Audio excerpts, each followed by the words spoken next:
મિત્રો, મારું નામ છે કૃષ્ણ ગોયલ। અત્યારે હું જઈ રહ્યો છું સિદ્ધનાથ ઓલપાડ મહાદેવના મંદિરે અને રાતના વાગી ચૂક્યા છે એક। હમણાં અમારા મનીષભાઈ એક આમરેઠથી આવી રહ્યા છે મને લેવા માટે।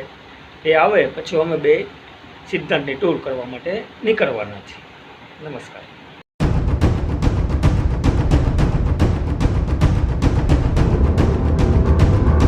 Casa Cayo Cole Cole, pom pom pole pole, Casa Cayo Cole Cole.